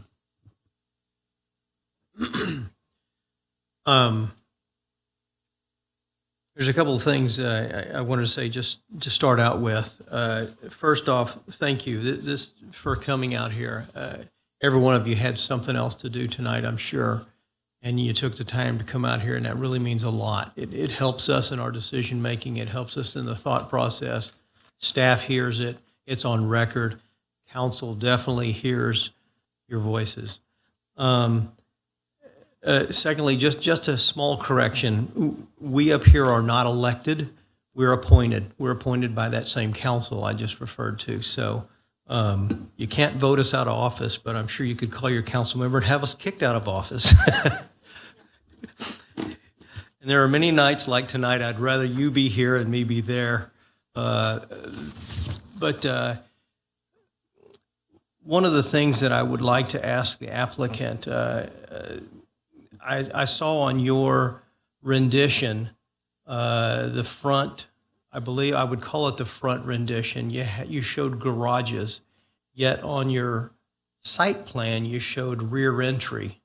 So I don't even have a question. I guess I would have appreciated a front view without the garages to show what it would look like if you're driving along McLean and such. What I saw was garages. Unless you're going to have false garages or garage doors up front, there were garages on both the front and back rendition. So that was just the point I was going to make. I didn't think my comments would be popular tonight, but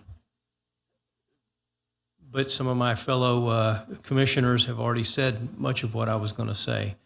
I have a question for Mr. Parvis, the engineer. Can you kind of describe when and where drainage fits into the decision-making process? We've kind of all stated it's really not what we consider our purview here. When does it come into play, and how does it come into play?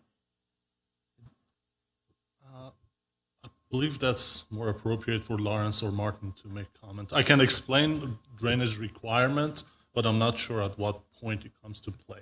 So I'll ask that question next then. Thanks. Yeah, no, let me tackle that one. So first, the property, if a zone change is approved, then the property has to get subdivided in order to create the lots that would be developed on. Once a preliminary plat is approved with some preliminary estimates on drainage calculations of where that water would go, of what type of drainage solutions they are providing, then they bring that forward to the Planning and Zoning Commission for approval. After the preliminary plat is approved, then the applicant goes out and does infrastructure construction. Once all of the infrastructure is put in place, all of those hard improvements are done, then they come forward for a final plat. Thank you. So, Mr. Parvis, then for you, the drainage criteria, I believe someone mentioned it's blue. I'm assuming that's the 500-year floodplain. What is the drainage criteria for a parcel, these parcels in particular? You know where I'm going. Sure. Thank you. So there are two main drainage criteria will be applicable to this project. We consider this as a subdivision, although it's a very small subdivision. So first thing, they need to provide detention for For a project like this, detention is at a minimum rate of 0.65 acre feet. I'm not going to go through the detail. On top of that, as you can see on the screen, there are some different shades of blue. What we see in the project and also in the subdivision is a light blue, which indicates 500-year floodplain. Any fill up to the 500-year water surface elevation done by this development, including the slab, if they choose a slab for their building, needs to be mitigated. So detention and floodplain fill mitigation will be applicable to theirs. There was a question how we can ensure this project will not impact the neighboring properties. And there is a practice. We in the engineering department, we try to implement that, and similar concept will be applicable. When we review the drainage plan, the property line along the existing houses, we always enforce to match the existing elevation. I'm just going to throw out the number. If the existing elevation along the property line is 100, the applicant cannot raise that. They cannot negatively impact the adjacent property. They need to collect their stormwater, convey it to their detention system, and slowly with the restrictor discharge it. I hope that answered the question. That does. So the concern of the residents that I heard, and that's what I'm trying to address here, is that, you know, this property would be higher and therefore the water would go onto their property and flood or stop their sheet flow, for lack of a better term, onto the existing lower land. All that has to be mitigated, and I hope that's the right word, and then channeled to a detention area and then released slowly after the rains and after the creeks have subsided. So they should have zero impact is what I've heard before, correct, on the existing residential community. That is, whether it's general business or whether it's a townhome or another residential project. That is correct. And also I want to add one small item related to detention. These 4 parcels were part of the subdivision when they were created. We are not 100% sure it was conveyed to the applicant. If they are claiming existing detention on the existing pond to the south, they need to prove that. Our knowledge says either no detention was provided or very small percentage of detention was provided. So technically, they will be subject to full detention almost and floodplain fill mitigation up to 500 year. It will be a challenge in design how to make this work. On paper, it's doable. Thank you. And just as well from a traffic standpoint, because I heard that was a big concern. My understanding of traffic, and I may be way off here, so please feel free to correct me, as I know y'all already do. Residential typically has the lowest traffic impact versus a general business. So having 5 acres or 5.7 acres, whatever that number is, of residential versus 5.7 acres of general business, we can't conclude exactly because we don't know what those uses are, but we could say, generally speaking, the townhomes or the residential would be a less of a traffic impact than general business. Would you say that's correct, or am I way off? I believe you're correct, but I'm just going to give you one example to see how it works. A single family home creates 0.7 peak AM for the traffic distribution versus office park creates 1.3. It's almost double. Residential has different traffic pattern, and please don't get me wrong, I'm not a traffic engineer myself. I have very limited knowledge. I'm just going based on the data. But overall, it's an accurate statement. And if you may ask, I add one comment here. There was a comment by one of the residents about the direct access to the major thoroughfare. I'm not sure if we saw that exhibit. We already conveyed that message to them. They cannot have direct access for every single dwelling unit to both McLean and Weatherend. They have to have one main entrance and exit, and all of the house should use that one main entrance. On each of those 4 parcels, so they theoretically could Correct. have 4. Okay. We cannot connect all of them. Or they could come off of, I believe that's Springfield. One of the Or residents not. mentioned there. Yeah, there is. I don't know the exact width, but there is a strip of land along that street which separate this parcel from the right of way. So technically, they are not connected, unless they work together and purchase the land. Okay. And I apologize, I'm taking a long time. I want to make sure your comments and concerns are addressed and we get some factual information out there for you. One of the things that's happening in Pearland in the planning department is we're revising the what we call the comp plans, the comprehensive plan. Within that comprehensive plan is a future land use plan. Within all that also is we're taking a look at the current uses, the uses that we've described today, general business, townhomes.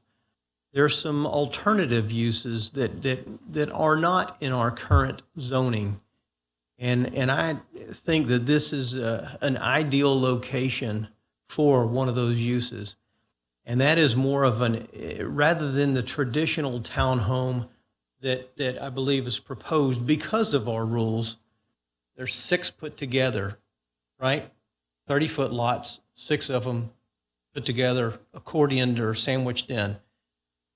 What you see if you look at the Heights, you go to the Woodlands, Galveston, other locations that are putting in townhomes in today's marketplace, they're individual townhomes. They're detached townhomes per se. I think that look is much better here.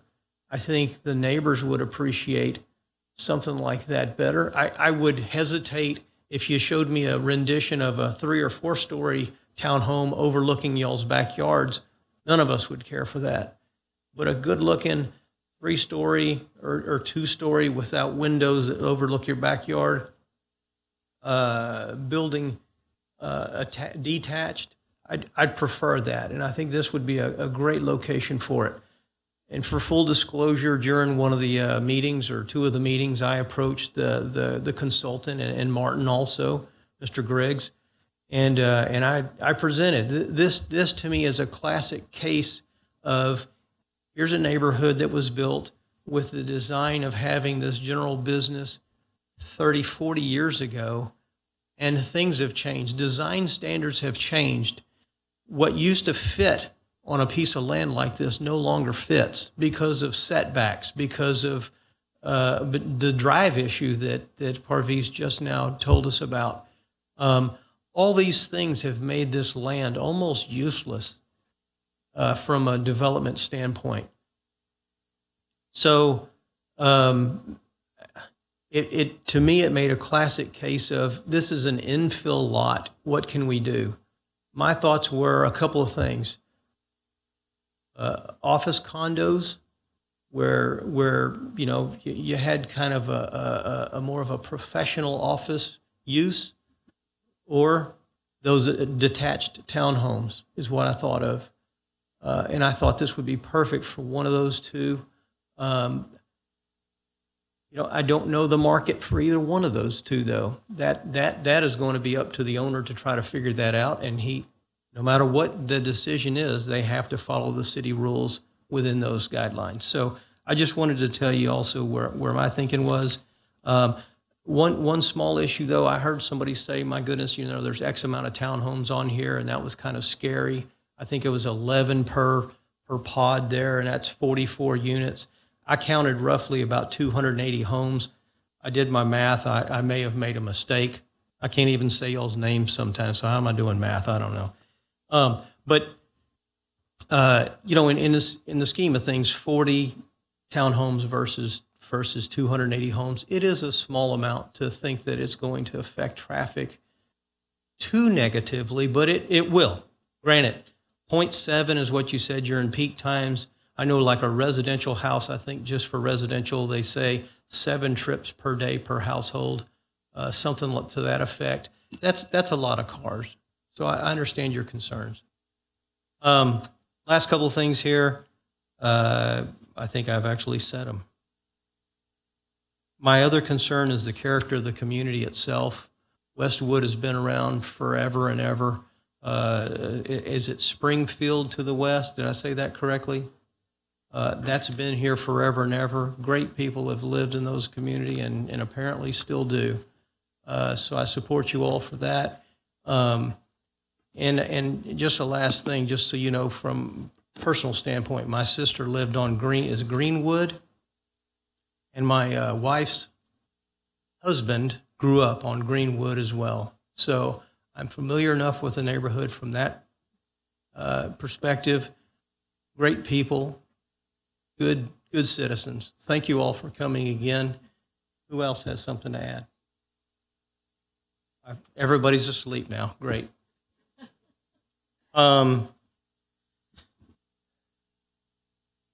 Anybody have anything? All right. With all that in mind, can I ask one last question? My apologies. Martin, what are the chances that we can encourage or if the owners decided, if they were granted this zone change, that they could put in the urban, what we were calling the urban townhome, or I can't remember the correct vernacular. What's the chances without that happening already that he can do that, he or she? So that's probably going to be something that comes along middle of next year, because first we have to get through the comprehensive plan, then we have to, pending council's approval of the UDC rewrite, the UDC rewrite, excuse me, may introduce that concept of a single lot detached townhome.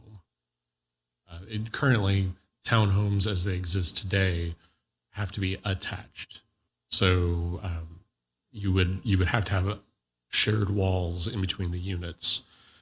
The only other way to develop that type of product would be a patio home, but I know patio homes aren't necessarily a patio home, and a detached townhome have two different characters. I didn't want to confuse it because sometimes I do, but the product that they're talking about, I think, would be an R4 patio home based on the city's zoning definitions. That's the zoning closest that we have on the book. categories. Correct. So that's not what's in front of you today, but if that's the type of thing that wanted to be built, that would be the closest zoning category that the city currently has until the comp plan gets adopted with that other plan, if that other plan incorporates that product. Okay. And then Sullivan Brothers is the look that I described is something that the Sullivan Brothers company came out and presented and got permission for an Old Town site.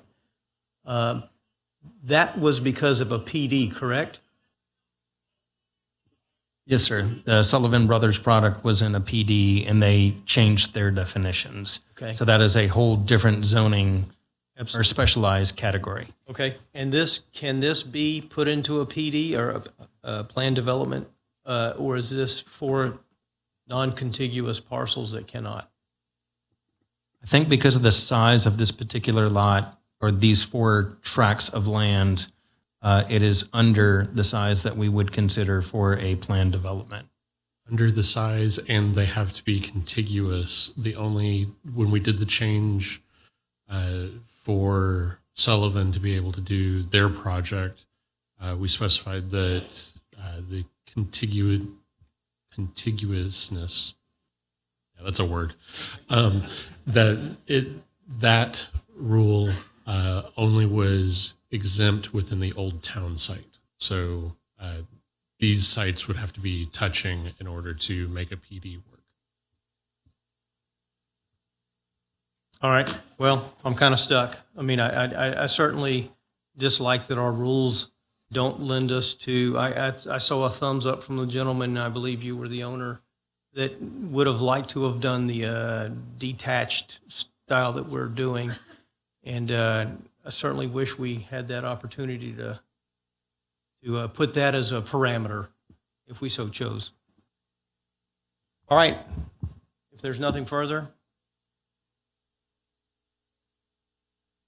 I believe that. No, ma'am, we've taken all the, we could only take the comments from the public during the public hearing portion of the process. We're not able to come back and revisit. You're welcome to follow up with your clarification either in written comment, or there will also be a public hearing in front of the city council, and you can clarify and add additional comment at that time. Okay, one last thing, Miss Pat Wiley, when she wrote in her letter, the last thing, I think your last statement was that she did not see any posting, and she asked, wasn't this posting supposed to be within the 10 days of the hearing here tonight? Staff did verify that there was a post, or? Yes, there were signs were placed on the property. I did read it. Did it need to be on all 4 parcels, or? I'm sorry, I have to ask staff rather than dialogue. My apologies. Did it need to be on all 4 parcels, or? Correct. And the information that was provided to me that there were signs on all 4 parcels. Regardless, I think that's something that staff will go and verify between, well, most likely tomorrow, but between now and the city council public hearing and action. Thank you. All right. Seeing no further movement or wanting no further questions, we have to make sure we have a motion on the table and a second. All right. All those in favor of the zone change from GB to Townhome, please signify by raising your right hand. All those opposed, same sign. The measure passes 4-1.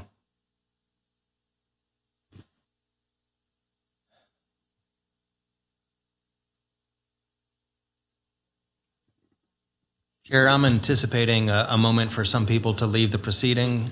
Take 5-minute break. Yes, sir.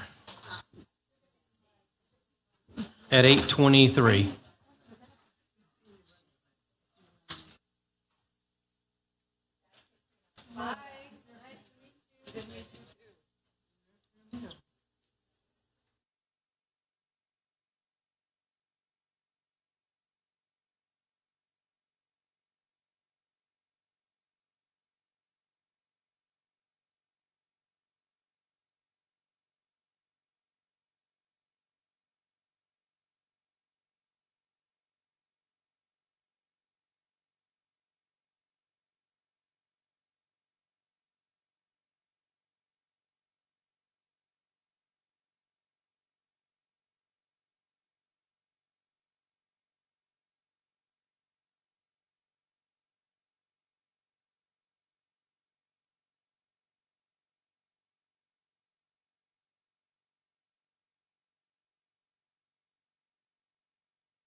Welcome back. It is now 8:31, and we'll continue this meeting.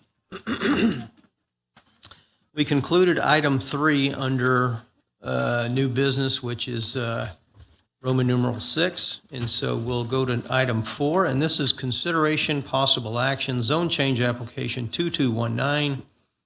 It's a public hearing, a request by Anthony Spriggans, applicant and owner, for approval of zone change for approximately 5.3499 acres of land from general business to single-family residential R4 district. And the general location of this tract is east side of Hatfield Road and south of Fight Road. Motion for approval in a second, please.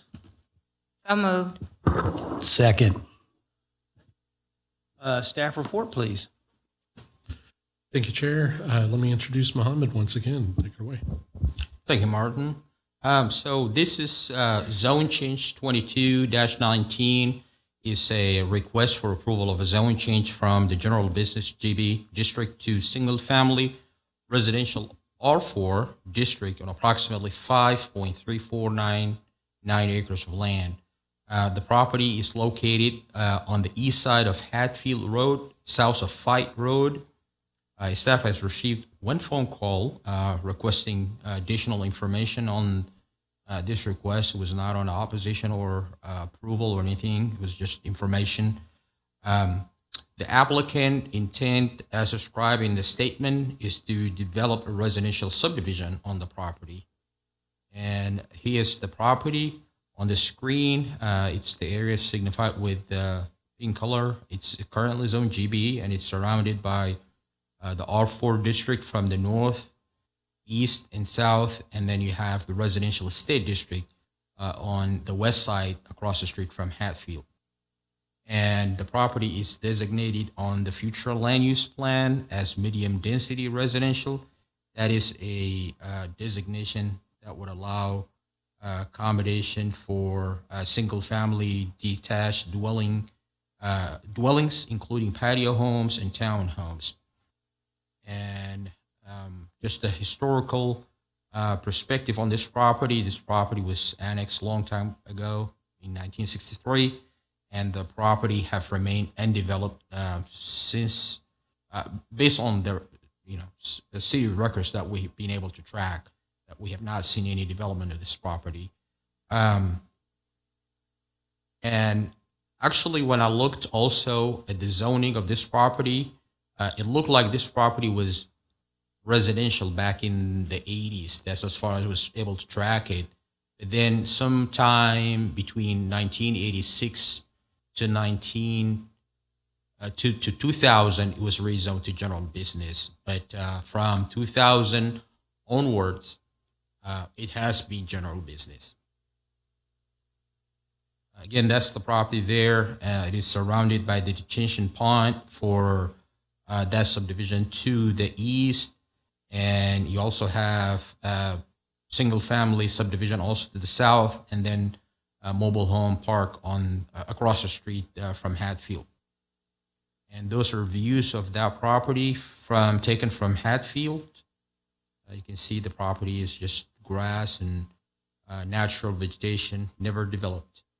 And this is the conformity table looking at how this property conforms to the city plans, including the comprehensive plan and the future land use plan as being an element of that comprehensive plan. The proposed zone change to residential R4 is consistent with that, as well as the thoroughfare plan.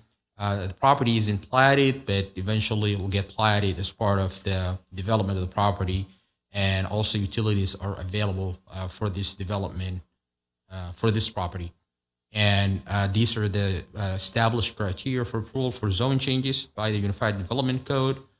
And this proposed zone change meets all 4 criteria. With that, staff recommends approval of the zone change. However, the commission has also purview to recommend approval of a less intense zoning district if they choose to. And that will be for a district that's less intense if it's listed in section 2412 of this of the UDC before the district sought by the applicant. So They're looking for R4.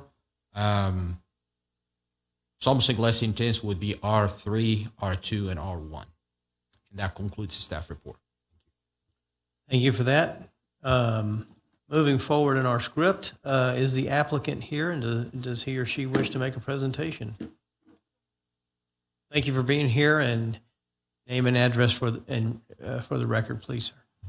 Anthony and Donna Spriggans, 3605 Parkside Drive, Pearland 77584.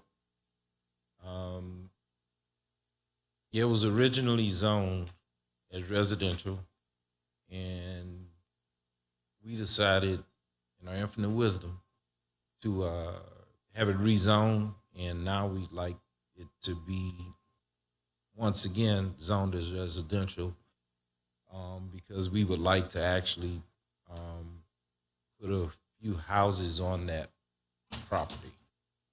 And I don't know what else to say or information-wise. I don't have a presentation.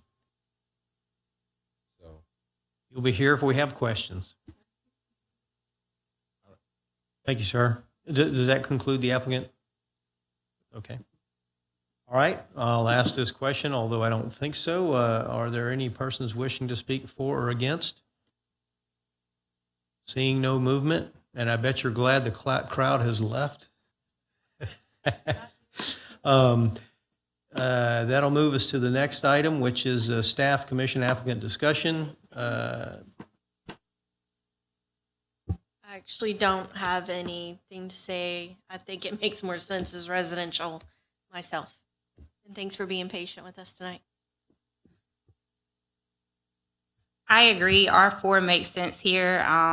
It's general business surrounded by a bunch of residential areas. So, and I'm okay with R4 and not making it less. So I'm in support of this. Thanks. It seems to make sense to me. It's right in the middle of a bunch of residential. So I don't know that I would want general business in my backyard, though I agree that it should be rezoned.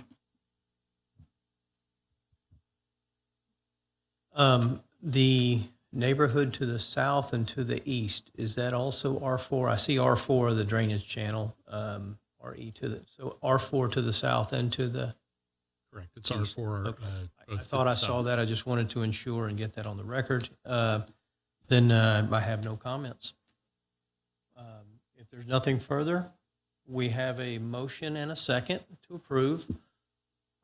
All those in favor, please signify by raising your right hand. Measure passes 5-0. Best of luck to you again. Thank you for your patience. All right, that is it under new business. Roman numeral 7 is discussion items. Is there anyone wishing to speak for the Commissioner's activity report? All right, then the next P&Z meeting, it says here, is September 19th. I'm assuming we do not have a beginning of September meeting because of Labor Day? Yes, sir. And I believe, Martin, you have something to add. I just wanted to quickly introduce Jennifer Danley. She is John McDonald's executive assistant. So if you ever need to reach out and can't get a hold of either myself or John, Jennifer is there. And for goodness sakes, if Shelby isn't available, contact Jennifer. Well, we should have given everybody your name and number to call if they had an issue. Well, welcome to on the team. website. And again, like I told you upstairs, congratulations and my sympathies at the same time. That's it, unless anybody's got anything further. 8:40, end of meeting. Thank you all.